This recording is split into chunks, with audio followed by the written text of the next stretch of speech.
Bonsoir tout le monde, j'espère que vous allez bien mes chers élèves. Soyez les bienvenus sur ma chaîne YouTube SMH School Algeria. Si vous visitez ma chaîne pour la première fois, il vous suffit d'aimer ma vidéo et de vous abonner à ma chaîne et d'activer la cloche pour recevoir mes nouvelles vidéos. Alors, aujourd'hui, on va apprendre ensemble le sujet et le verbe de la phrase. C'est parti. On commence par le sujet de la phrase. Alors, le sujet de la phrase, c'est un mot ou un groupe de mots qui commande le verbe dans une phrase. Mais avant tout, vous devrez savoir c'est quoi une phrase. Alors, je vous fais un petit rappel. Une phrase, c'est un ensemble de mots, elle a un sens, elle commence par une majuscule et elle se termine par un point. Pour trouver le sujet, il faut premièrement identifier le verbe et poser toujours la question qui est ce qui. Je vais vous traduire en arabe. الموضوع تاع اليوم هو اسم الجملة وفعل الجملة. نبدأ باسم الجملة. باش نعرفوا اسم الجملة لازم نكونوا نعرفوا أولا ما معنى الجملة. الجملة هي عبارة عن مجموعة من الكلمات لديها معنى تبدأ بالأحرف الكبيرة ماجسكول وتنتهي بنقطة elle se termine par un point. ما معنى اسم الجملة؟ اسم الجملة هو عبارة عن كلمة أو مجموعة من الكلمات التي تتحكم في الفعل داخل الجملة. فهمتوني؟ Alors, je continue et je lis les exemples pour me bien comprendre. Les élèves participent en classe. Je dois d'abord identifier le verbe. Le verbe ici, c'est participe. Maintenant, je vais essayer de répondre à la question qui est-ce qui participe en classe? C'est la classe ou les élèves? En effet, c'est les élèves parce que c'est eux qui participent. Donc, les élèves commandent le verbe. Ici, le sujet commande le verbe. J'espère que vous m'avez compris au départ. Nous passons au deuxième exemple. Linda prépare le gâteau. Donc, je dois identifier le verbe.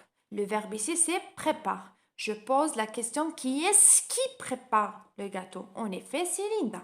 Donc, c'est compris. Avant de passer au verbe de la phrase, il faut que tu retiens la chose suivante. On ne peut jamais supprimer le sujet dans une phrase parce que le verbe a absolument besoin de son sujet. Car si j'enlève, par exemple, dans la phrase Linda prépare le gâteau, si j'enlève Linda, il reste juste prépare le gâteau. Et nous ne savons pas qui prépare le gâteau. Donc, c'est important de retenir que le sujet ne peut pas être supprimé dans la phrase. Je vais vous traduire en arabe. لمعرفة الاسم لابد أولا تحديد الفعل. والحاجة الثانية هي نطرح السؤال من.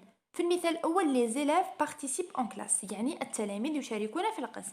يعني لو نطرحوا سؤال من يشارك في القسم هنا الجواب يكون التلاميذ.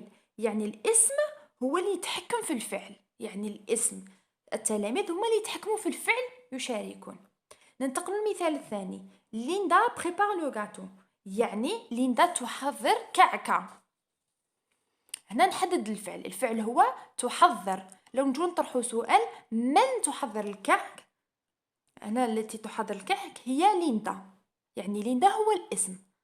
قبل ما ننتقل إلى الفعل الجملة اللي هو verbe de la phrase لازم نعرفوا أنه من المستحيل حذف الاسم من الجملة لأنه الفعل يحتاج إلى الاسم.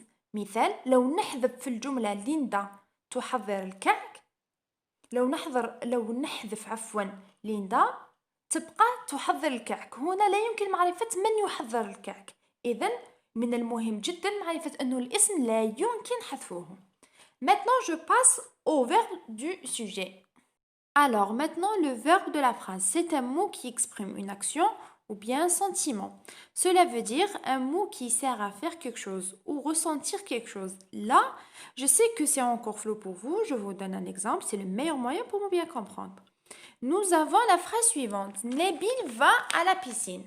Maintenant, on essaie de trouver quel mot est le verbe. Alors, Nabil n'exprime pas une action ou bien un sentiment. Donc, est juste le nom de garçon. Tu vas me dire la piscine. Là, c'est un objet, ce n'est pas vivant. Donc, n'exprime pas un sentiment ou bien une action. Donc, c'est un nom. Il me reste va. Va, c'est un mot qui exprime une action. C'est bien le fait d'aller à la piscine. Nous passons au deuxième exemple. Les enfants dessinent des arbres. La même chose, les enfants, c'est un nom, car ils n'expriment pas ni une action ni un sentiment. Des arbres, c'est un objet, n'exprime pas ni une action ni un sentiment. Il nous reste dessine. Dessine, c'est un mot qui exprime une action, le fait de dessiner une arbre. Maintenant, on passe à l'exercice. N'hésitez pas à mettre on pause la vidéo, cherche le verbe et le sujet pour chacune des phrases. Je lis l'exercice. Encadre ou souligne le sujet et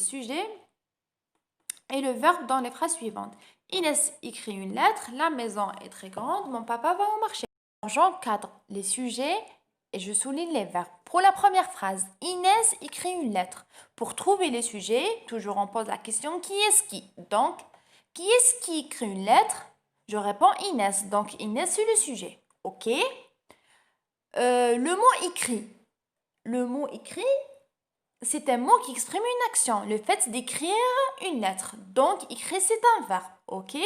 Je passe à la deuxième phrase. La maison est très grande. Toujours pour trouver le sujet, je pose la question qui est-ce qui? Donc, qui est très grande? Je réponds la maison. Donc, la maison, c'est le sujet. Ok? Le mot est. Et c'est un auxiliaire. Je vous fais un petit rappel. Il y a deux auxiliaires. Il y a un auxiliaire être et un auxiliaire avoir. Ok? Ici, le mot est, c'est un auxiliaire être. Donc, il exprime une action. Donc, c'est un verbe. D'accord? La troisième phrase, mon papa va au marché. Toujours, je pose la question pour trouver le sujet. Qui est-ce qui va au marché? Je réponds mon papa. Donc, mon papa, c'est le sujet. Ok? Le mot va. Va, c'est un mot qui exprime une action. Ok? Le fait d'aller au marché. Donc, le mot va, c'est le verbe. Ok? Donc, voici pour la leçon le sujet et le verbe de la phrase de cette fois-ci. À la prochaine. Je vous dis au revoir. Que Dieu vous protège, Inch'Allah. Et j'espère que vous avez compris la leçon d'aujourd'hui. Ok? À la prochaine.